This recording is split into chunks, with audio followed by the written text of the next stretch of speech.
Once again, we enter the Twittersphere through the eyes and mind of Neil deGrasse Tyson as he takes his laser pen and points it at the speeding planet of NASCAR. Yeah, you heard me, NASCAR. Yeah, and did you ever wonder what your very own personal guide to the universe thinks about how Planet NASCAR increased its weight but not its mass? Well, stick around, because when you play with fire, you get burned. When you play with science, you get learned. So ring the bell, school is back in, and our supply teacher for this class is none other than Neil deGrasse Tyson. That's right, the man himself, Neil. Thanks for having me, guys. You're welcome. It's a pleasure. Always happy to be on. Do you really mean that? Do you really mean that? No, I'm happy to. I'm a servant of the curiosity that you bring to your audience. I'm a servant of that. Okay, that's a nice cool. way. That's a nice Yeah, way of we like saying. the way that was a very nice way of saying, I am not here for you. I am here for your audience. Yes, that's true. That is exactly true. I don't give a rather by your ass. It's your people out here. All about you people. That's It's right. as simple as that. Right, Chuck, let's read the first tweet. Yeah, so this show is all about the tweets that you have put out on Twitter about NASCAR. That was a few years ago. Yeah, You all dug we those did up? some digging. Yeah, they don't go away, but just to let you know. We did some digging. And the cool thing is that what I love is, whenever you tweet, it becomes a thing. There's like, it's just awesome to see the conversation under the tweet where people are arguing back and forth about whatever it is that you said. And then there's They display their inner geek. Yes. Yeah, the inner geek comes out and they fight about it. Yes. Yeah. And then there's always one person who's just like, yeah, well, I got my degree in astrophysics from DeVry University, and Neil is wrong. Like, No. that's... So, hey, let's read our first tweet. Wait, can I give this in context? Go ahead, if man. I may. Yeah, because I'm interested to Context. know. Do we want that to happen? Because he's only a guest. No, just the context. Okay. So if you dug these tweets out, they would have been from 2014. All right. Right? During the run, the weekly airings of Cosmos on Sunday night in prime time on Fox. Exactly. All right. Then we learned that of the 13-week run, one of those nights was going to get bumped. No. For NASCAR. And I said, what? You're going to put NASCAR in for Cosmos? Excuse me? Carl Sagan is... Did you use those exact words? no. Or did you, But so I said, all right, I am going to fight fire with fire. Okay? And I said, for all those who wanted to see Cosmos, but now are watching NASCAR, I'm going to tweet the physics of NASCAR.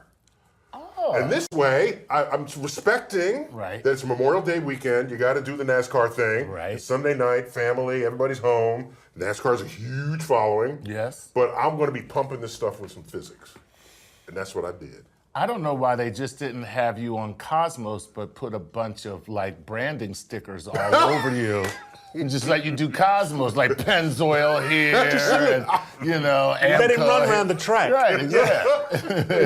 in overalls with a whole load of branding. That would be the collision of NASCAR and the astrophysics. Yeah. That's very cool. Yeah. All right, so if we can bring up our first tweet, we'll see what it says. And Fabulous. There we rubber go. tires on asphalt grant a maximum speed of about 165 miles per hour in the 24-degree bank turns at Charlotte Motor Speedway. So that's kind of cool. Okay, for me, the interesting part in there is the 24-degree banking. Yeah. Now, is there a difference, or is that a standard for a NASCAR track? Well, I can't speak as an expert of NASCAR, but what I can tell you is, in order to do that calculation, you have to know the angle of the bank. Right. And it turns out within some tracks, the banks are not the same. The bank angle is not the same on different turns, and it's not the same from track to track. So that's all I can say. I don't know what rules or what regulations are there, but all I can say is at Charlotte Motor Speedway, the angle of the track is 24 degrees. How do I use that? So as a race driver, Yeah. how am I going to use that banking to my advantage over my opponent at, say, 160 Yeah, kilometers so an it hour? all depends on what is the coefficient Thank you. of friction between your tires and the road. It's all about that, entirely. Okay. Just the coefficient of friction. So consider if the coefficient of friction can go generally from 0 to 1. It can be more than 1 in very rare cases. So Gary, let's think about the 24 degrees, but let's start at 0. Let's start at 0 degrees. I'm with you. So here's a track that has no bank at all. Okay, you can imagine that. Sure. Yeah. Okay, no bank. Just an oval. If there was no friction between your tires and the road, and you try to go into a turn, you just keep going straight. You're not going to turn. All right. Because you're not connected to the road. So you're in a straight line, and you will continue in a straight line unless acted on by an outside force, one of Newton's laws of motion. Okay, so now watch what happens. Holding aside a coefficient of friction, Right. if you bank the track, what'll happen is the track now turns you. Right. Okay? The track can actually engage a turn even with no coefficient of friction at all. Okay? Ooh. That's cool, okay? Yeah. So now put in friction, and now you've got grip, you've got so you can just take that turn. Just feel that turn. And you know it and you feel it. So there is one speed that will maximize how fast you can go depending on the friction between your tires and the road and the angle and, the radius of curvature. All right. Because if it's banked, but it's like really long, wide, that's right. not That's a not thing. good, right. It's not a thing. So so you have to measure the radius of curvature. That's why I had to specify the bank turns at Charlotte Motor Speedway. Right. That's not a general statement about speed and the bank. So how tight is the turn? So there's one speed and it's 165 miles an hour. At a coefficient of friction of 1, generally asphalt and rubber comes in about a coefficient of friction of 1. Okay? That's really good. Okay. That's why tires work very well on roads. That's why. It's not an accident. Right. Okay? Tires are not made of plastic. So what forces are we They're going gripping. They're basically. Yes. They call them toothy. Yes. They're biting the road. Now, you can increase the coefficient of friction above 1 if the tire is kind of gummy. Okay? If the tire is gummy, the composition of the tire. then it's actually grabbing the ground. You can get the coefficient of friction slightly above 1. Now, here's why that matters. Ready? Okay. Okay. Are we sitting comfortably? Please tell. If you're going to accelerate something, and you say 0 to 60 in this is America, so we're in miles per hour here. Okay. I'm cool with that. So Yeah. not I'm there. 0 to 100 kilometers per hour. No, this is Excuse America, me. Jack. As a Brit, miles. Oh, that's right, because they invented miles. Yeah. Excuse me. Yeah. They go way back with miles. Didn't want to drop that invention thing on you, but yeah. You know when they had to lose miles? The whole imperial system, you know when they had to lose it? No. After the French Revolution. The French invented the metric system and then imposed it on the rest of the world. I don't know. I don't remember any single road sign in Britain that says kilometres. Really? Okay. Really. All miles. All miles. All miles. Okay. Yeah, because the Brits and the French, historically, they Right. were like not buds. Right. That's because We they're were yet to feel the love secretly in love. back then. Oh, I saw during the revolution. It's a love-hate It's thing. a secret love. That's what it is. Yeah. You know, it's like pulling a pigtail. All right, so here's what you have to ask the question. What is the fastest you can accelerate from 0 to 60? That's a very that's a sensible question. Yeah. It is not infinite. It's just not, okay? And it depends on your coefficient of friction.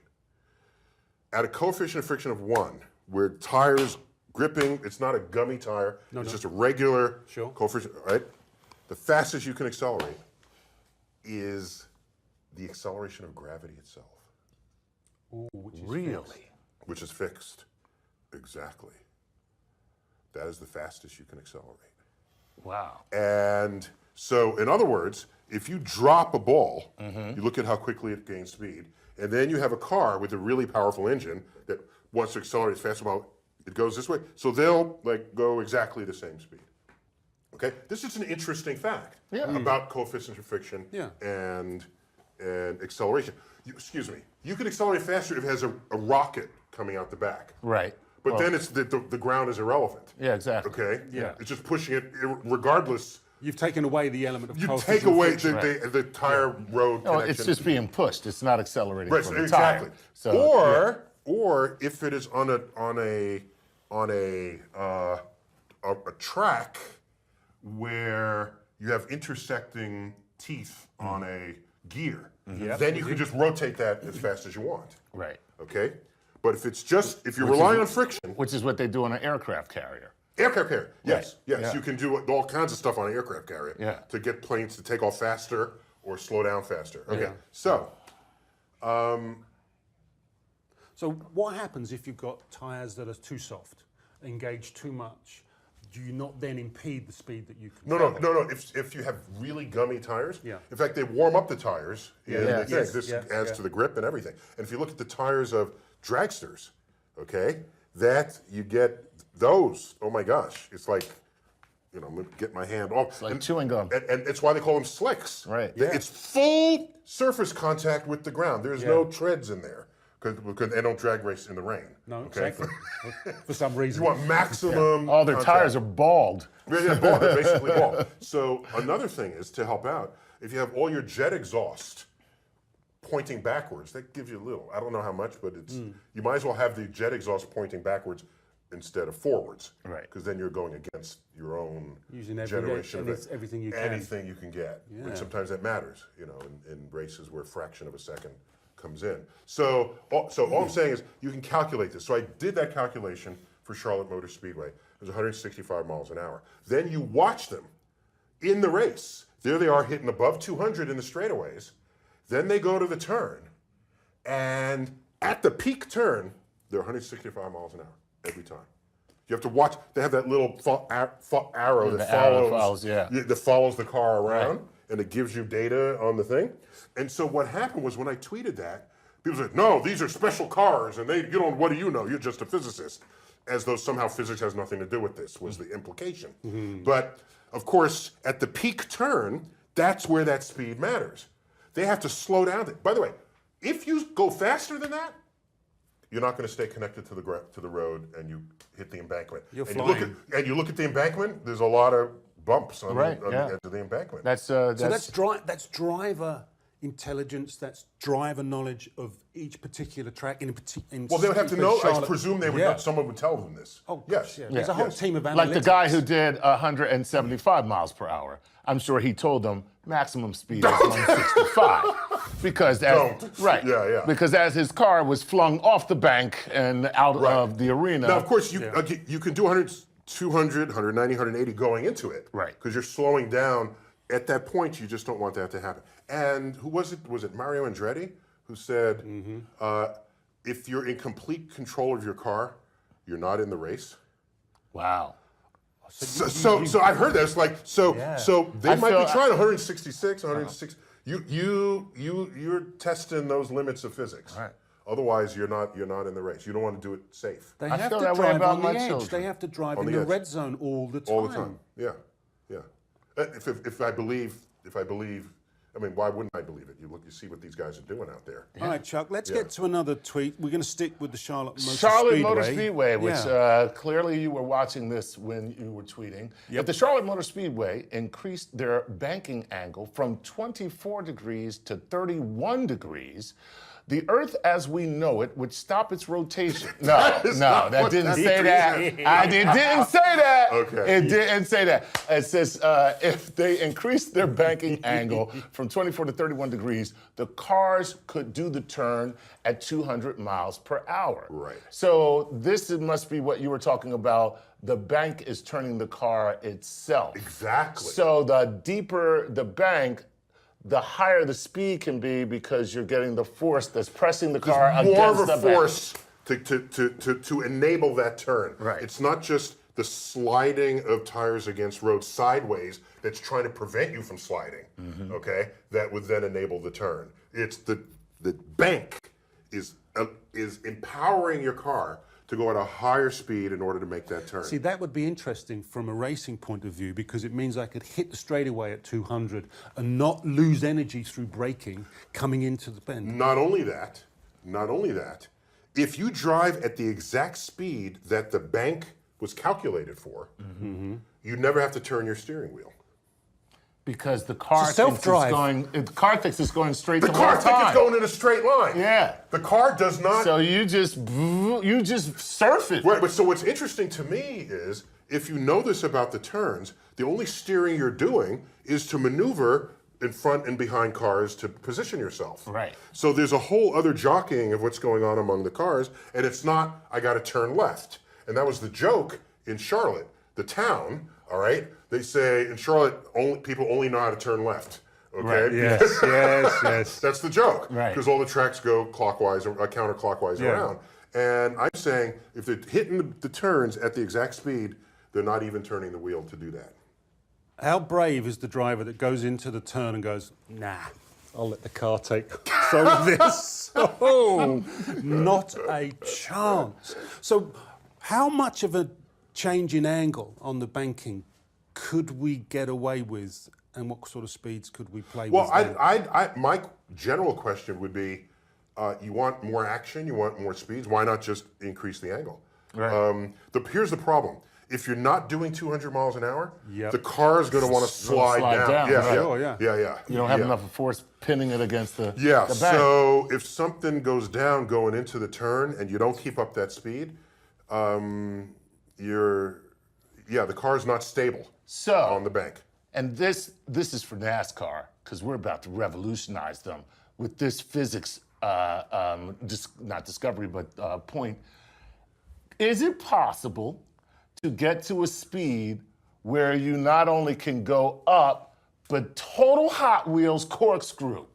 Because then I'm a NASCAR fan. Now I'm a NASCAR fan, okay? It's like you go into the turn, you're up on the bank, and then all of a sudden, corkscrew through, Yeah. and you come out the other side. Yeah, the answer is yes. Oh, really? Yeah, in fact, they do it in amusement parks. Oh, yeah, that's right. Most roller coasters. and, do that. and the wall of death, the vertical wall where the cyclist Oh, goes yeah. around. So, for example, it's just, you have to be, if you travel fast, so in other words, let me restate your comment. If you travel fast enough, then you can, so now you're going up, all right? Because to go corkscrew, you have to go up. Right. So if you're traveling fast enough, you can give yourself enough upward momentum so that your car continues to press against a surface that is pointing downwards. Right. Okay? And then you come down off of that and do it another time. Yeah, in principle, you can design a racetrack where cars do corkscrews. But you have to be careful because you don't want the car to like stall before you go into it. Yes. Then you fall out. And Oh, that's amazing. No. Oh, my God, you're making me such a NASCAR fan right now. Corkscrews and cars falling from the sky. well, yeah, if you don't hit the speed. Right. It's all about the speed that you got to hit. And so, yeah, that's a whole other danger factor. That's awesome. It ain't even about the crash. Is your car going to fall out of the Will sky? it fall out of the sky? Right. See, this is why I don't watch NASCAR, because I grew up on Speed Racer. And those Speed were, Racer. you remember Speed Racer? Here Here comes comes Speed Racer. He's a demon on wheels. He's barreling down the travel like he's never ever going to coming back. Okay. This is real, right? I haven't dreamt this, that you two are singing to each other. The power of pop culture on childhood. On childhood, it's childhood pop culture. All right. I need to lie down, and this means we're going to take a break. Please stick with us. We'll try and find out what top speeds NASCAR get to and what we think can happen if we can get close to 300 miles an hour, what kind of banking we'll get then. So if you want to find out, stick around. Welcome back. I'm Gary O'Reilly. And I'm Chuck Nice. And this is Playing with Science. Yes, it is. And we are delving into the tweets of Neil deGrasse Tyson regarding NASCAR.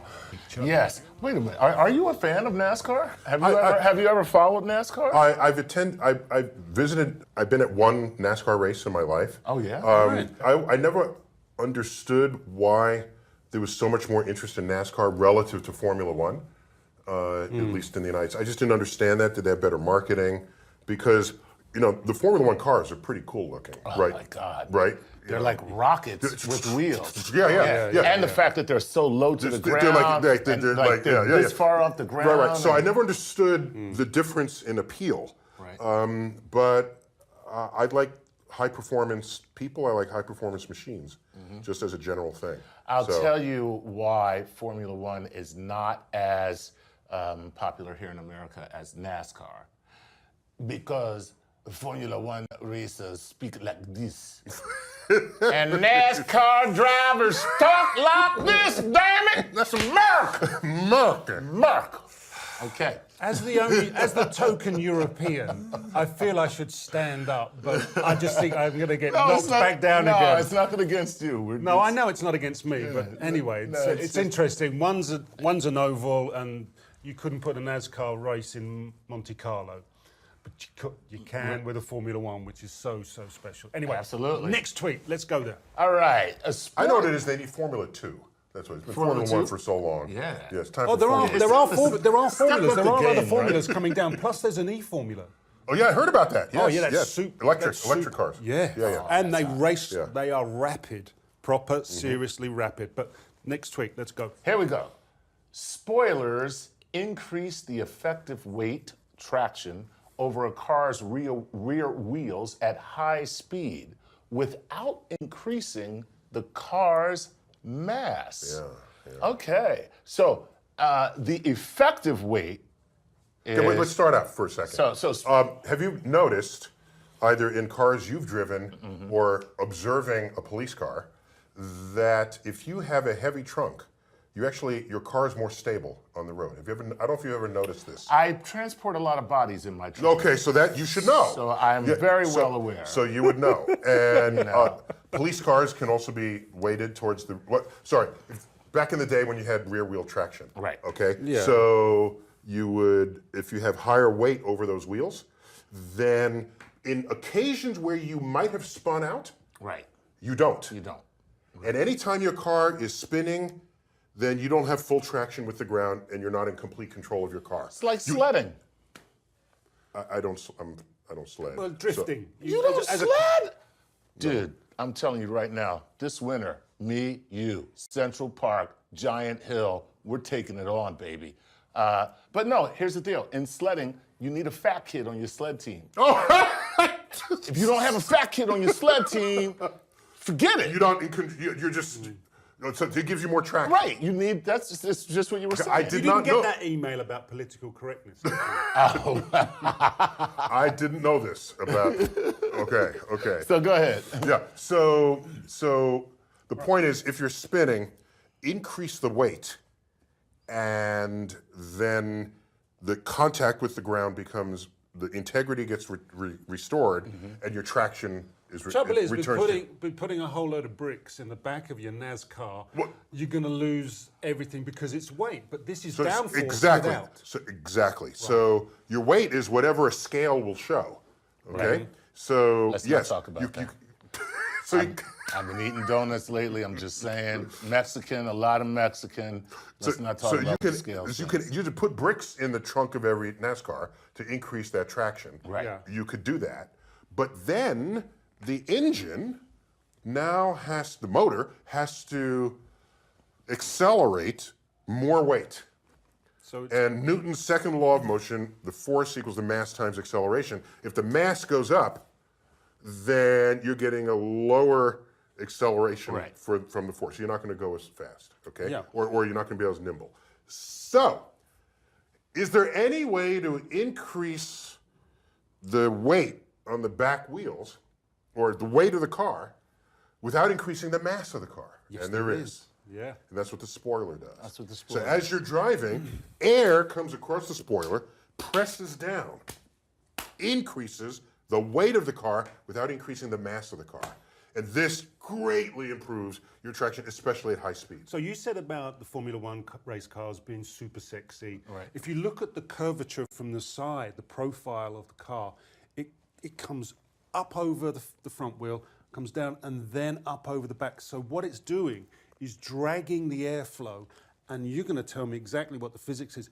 It's making that airflow over the rear wheels push that weight down. Therefore, you don't increase the mass of the vehicle, but you are increasing the downforce. Is that right? Right. So I don't know if the shape of the vehicle so much as the spoiler itself, whose sole job is this. There are other factors in the shape of the vessel regarding the aerodynamics. What you don't want is to have turbulence in the back of your car, which then creates a drag, a kind of suction. It's kind of a backwards drag on your car. This is why drafting works.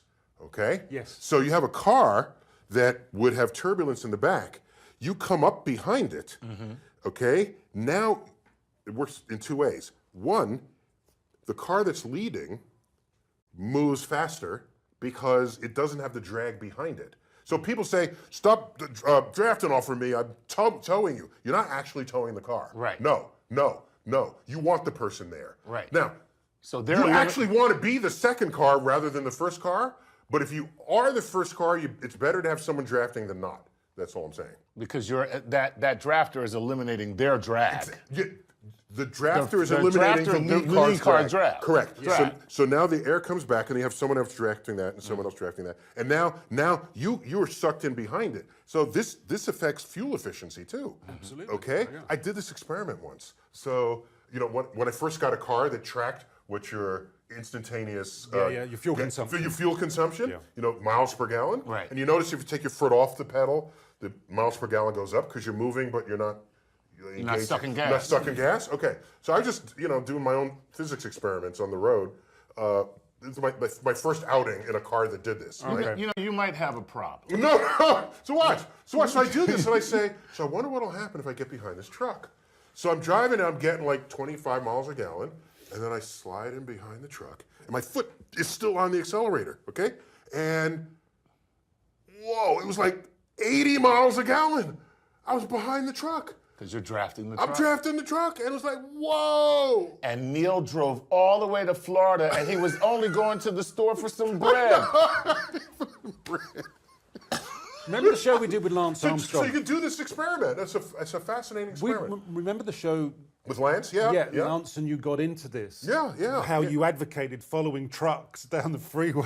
Yes. And I said there and then, there's under no circumstances are you allowed to drive me anywhere on a long distance. Well, but for the sake of the experiment, yes, for sure of you would course, agree. Of course. So I follow trucks too, but only because they're sexy.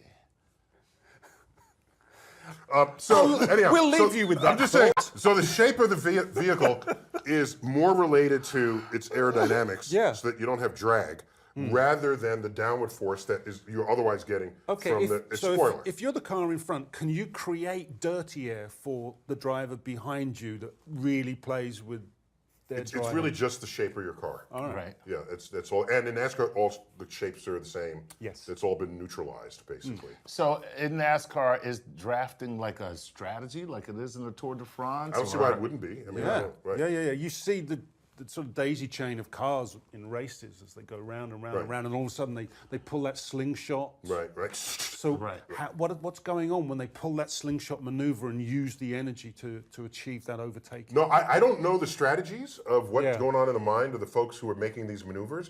It's always odd to me if you're third, when and how and why are you going to then take second and then take first? What are the strategies and how does that work? I can't tell you. Don't worry, the Twitterverse will tell us. As soon as this podcast is out, right now, there are people feverishly typing to tell us exactly how that happened. Right, or when you would judge to do that, is my point. Right, please. Because if the cars are, to the extent that the cars are the same. You are then judging who's the better driver. Right. And then it's not about the physics, it's about who's the better driver. That's all.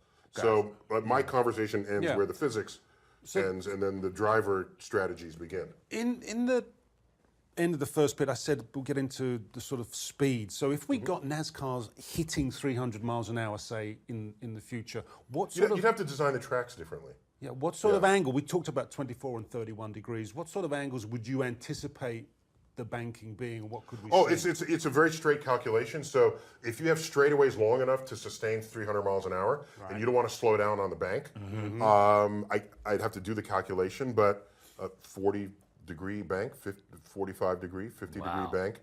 Now, have you ever walked on the banked surface at NASCAR? Have you ever done that? No. You basically can't. You're like... Because the slope is higher. It's higher than any hill you have ever walked up. Right. Okay, so it's already banked steeply. Oh, it's already steep. Just next time something happens on the track in the bank section, watch the guys go up to try, if there's an accident or something, watch the guys trying to, it's like walking on a roof, okay? Mountaineering. Pitched roof, right? Yeah, pitched roof. You can't do it. Right, it's hard. It's right. It's It's just hard. You can do it, it's just You can do it hard, yeah. And if you go to the NASCAR museum in Charlotte, they have a car parked on the slope of the track, and it's like, did they just lift this up for me to see? Right. Is that why this is? No, that's the slope of the track. That's right. Okay. They're trying to show you exactly what Exactly how that goes down. I just want to see your bank track walk again, because that was No, so. For those of you who We're in a twisted mood those of today, you who aren't are we? listening, you missed a super cool. Neil's bank track walk looks like a cross between Fred Sanford having a heart attack and somebody doing the poopy walk to the bathroom. It was awesome. I have to agree. We have That's what it looked like. We need to talk. We need to talk. So anyway, so the value of the spoiler is you have better traction there. Right. And what's interesting, there's some models of Porsche, commercial Porsches, where there's a spoiler that comes up only above a certain speed. Yeah. Oh, that's standard on a number of. A number of seats. So what's funny to me is if you left your radar gun at home and you're a cop, Yeah. and a Porsche goes by and a spoiler is up, just write him a damn ticket. Ding. Ding. Yeah. You know what's funny is I would see that the Porsche, and I thought the guy was just showing off for me. Oh, okay. But really what he was doing was like eat my dust. But you get to a certain point and that spoiler comes up. Yeah, and you know it. And by the way, spoiler is not so useful at low speeds because the downward force is not significant. But at high speeds, it's really significant.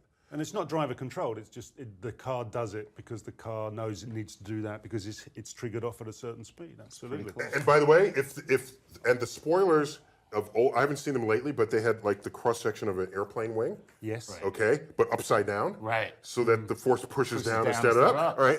But if you happen to have that at the wrong angle, and you reduce the pressure on your wheels, all hell breaks loose. I mean, you can't.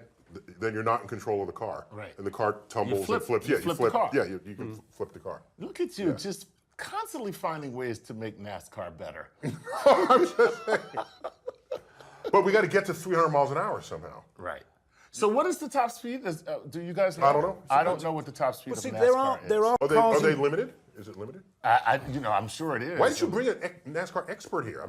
I just know physics. No, we're just interested in your tweets, and this is Okay, what's. all right. Because there will be experts out there listening to this show who will feed back into us, and please do. Okay. But there are cars being developed now that are topping out at 300 miles an hour. Okay. And I can't believe for 1 second the good people who build the NASCARs won't have that kind of technology, that ability, particularly electric hybrid engines that are going to just tear through 300 miles an hour. So, like you said, the straightaways are going to have to be longer. Yeah, Tracks longer are going to have straightaway, to be different. And if you want a high-speed turn, it's got to be a higher, a more significant. steeper turn. And if you're a designer of NASCAR tracks and you're listening, please build in a corkscrew, just for my friend Thank here. you. Yeah, Thank you. Guaranteed an extra viewer. Right, we're going to take our next break. I hope you've enjoyed so far because we've got plenty more NASCAR thoughts from Neil. Welcome back. I'm Gary O'Reilly. And I'm Chuck Nice. And this is Playing with Science, a little NASCAR special for you, brought to you by the tweets of Neil deGrasse Tyson. Chuck, let's get stuck straight in. That was thank you. That was my NASCAR. Thank you. Oh, can I tell you why that is an inaccurate? Can I What? tell you why? What I just did? Okay, I've only been to come one. on now, Neil. I'm gonna Now, tell let you. me tell you something. No, Sit there, You and I, sit still and take your medicine. It is such a rare occasion that I would ever disagree with you, only because it never works. So I'm trying to figure out how this is not NASCAR. And I'll tell you why. Okay. But it's for an obscure reason. Okay, so We love an obscure reason. So I'm not speaking for all tracks. I've been to one NASCAR race. It was at Daytona.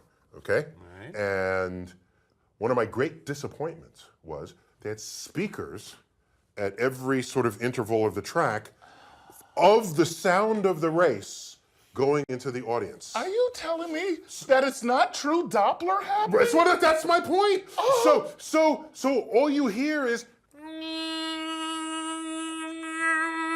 because wherever they are, that's the sound of the race. And I so wanted to be full up Doppler gangster, right? Where the cars go, right. See, you know why? Because that's the Doppler effect. That's the and I wanted the Doppler effect, and he didn't give me the Doppler effect. If you're listening, the good amazing. people of NASCAR, please, because I hate to see him like this. Hate to see him so affected by his lack of Doppler effect. So the sound, So here we go. a car in motion, whether or not it's in motion, anything that makes a sound emanates sound waves in all directions, moving at the speed of sound. Okay? And so you can look at the frequency of that sound, and there's a wavelength associated with it. Yep, with all you. right? And so there it is, coming this way, that way, that way. If the car now moves, it makes a sound when it's over here, but the next time it makes a wave, it's further in this direction. So the next wave is now closer in separation in the front than it is in the back. Because the next wave is pushing in this direction. So you're pushing the waves in the front and stretching the waves Stretching in the the back. waves in the back. And so the waves in the front change frequency. It's a higher pitch. Gotcha. And the waves behind are a lower pitch. So Christian Doppler first discovered this, a German physicist, and he did it with train whistles, okay? So the train comes towards you. He noticed it had a higher pitch than when it's just in front of you and then when it was moving away from you. So that's why you go, so it's high pitch. And we associate that with, but Which number car was that? no, watch. So we know that sound. Right. We fully understand, we know that sound, but have you ever thought about it? It doesn't go, it's not what it does. No. And so you have to be curious enough, as Doppler was, to think about this. And he wrote a formula. It's called the Doppler effect, and it applies to cars and Train whistles. Train whistles, and in the universe we get like the speeds of things by looking at how the frequency of light has shifted in our galaxy. So anyhow, that's why.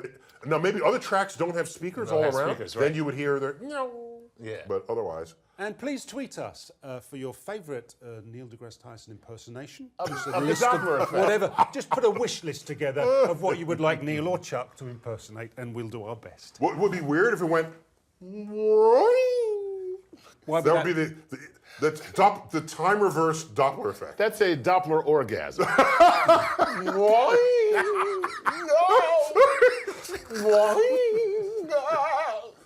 Okay. All right, what's next? I don't know. Sorry. Completely confused me. Okay, let's No, move really, on. Here Do we another go. one. Do Here we another. go. Do another tweet. While I come to terms with that, my head hurts. Now that NASA isn't launching space shuttles, would it be cool if, at NASCAR, allowed drivers to attach unused solid rocket boosters? Come on. Why not? I mean, if you have all these other sponsoring agents, the Army, the Navy, they're and I'm thinking, why don't we have NASA sponsor a car? Right. But then it would kind of have to win every race, That's true. right? That's So true. how would you make sure of that? So you slip in some solid rocket boosters, I think, in a way that maybe no one can notice. And No one will notice this big Saturn V. There's a big Saturn V on wheels sat at the start line, and no one's. No. You're not seeing it would that just really. be kind of cool. But then it's a rocket, race rather than a road race. That's the problem. I still like it. And by the way, I think there needs to be more cheating in NASCAR. So, Doping at NASCAR, right? I'm all for NASCAR doping, man. I mean, all the cars are exactly the same. Engine doping. I understand that is what creates for our lack of a better Uniformity. term, perfect competition. Yes. Okay. Driver against driver. Driver against driver. All the machines are the same, but Right, to the same weight, too. Yeah. Right. Right, but the thing is, like, even in cycling or even in cafe racing, you can make modifications to the cafe bike. racing? The motorcycles. where they Cafe racers, yeah. That's what that's called. This is where where they pull the bike and down. they got a knee thing stuck touching the ground. Speedway. Yeah, What we call that's Speedway. Yeah, what we Okay. call, yeah. But the cafe racers are the one with the little round front, the older ones back in the day. That's Oh, by the way, the motorcyclists that lean like that. Yeah. The reason why they're leaning is because the track is not banked high enough. right. They're actually pulling the bike down. Right. Okay. So if they banked the track, Yeah. they wouldn't have to lean so much. Yes. That's all I'm saying. Yeah, but then it But it wouldn't doesn't look be as as exciting cool. on a MotoGP track if they banked it. When you see those guys flying, Yeah, it's on not as tools, fun to and then watch. Right. It wouldn't be yeah, as fun to watch. So if you banked it so that it was perpendicular to the angle that they are wanting to achieve anyway, Right. then they're just driving a straight line. Yeah. Yeah. Well, let me tell you, now that's fun. Then you wouldn't need the knee guards. Yeah. Well, you need them. I used to ride, and that's the best part of riding a Oh, motorcycle. you used to have a pretty face before that happened. Oh! End of a beautiful friendship. That's that friendship over. Actually, that was good. I like it. I appreciated that. Okay. All right, so Next one up. solid rocket boosters for NASCAR. I'm all right. about it. Yeah. Okay, let's move on. At 200 miles per hour. Oh, wait. Sorry. Yes. One last thing about the solid rocket boosters you might not have known. Okay. Okay. Do you remember the space shuttle when it launched? It had two solid rocket boosters, one on the left and one on the right, and then a big old orange tank in the middle. Yes. Okay. The orange tank has liquid fuel. You can throttle that. You can stop it. You can make it more or less. And that fuel comes out of that tank through the shuttle and comes out the nozzles out of the back. Okay. The solid rocket boosters are standalone things. When you ignite a solid rocket booster, they do not shut off until there's no Until fuel it's left in empty. it. Until it's empty. Wow. Okay? So, when they begin the main engine, they do that a few seconds before. Is everything good? Oh, it's not good. Cut it off. Right, because the solid rocket boosters. Okay? But the moment they hit the solid rocket boosters, That's it. It is going to orbit, okay? That's great. Almost to orbit. So what happens is, once they ignite, it is not coming back Right. to Cape Canaveral. So it's like- okay? So what? So those puppies have to like run their course, and then it lands in Spain. Right. Is what happens. So they have these landing points. Good luck with steering one of those rocket NASCARs. Right. So once you ignite a solid rocket booster, That's it. That's It's it. over. It's a done deal. Yeah. Chuck, that's a wild ride. I love it. That's a wild ride. I love Houston, we left the door open. Sorry. Sorry. Solid rocket boosters are in effect, babe. So the one thing you could do on a NASCAR with a solid rocket is save on braking.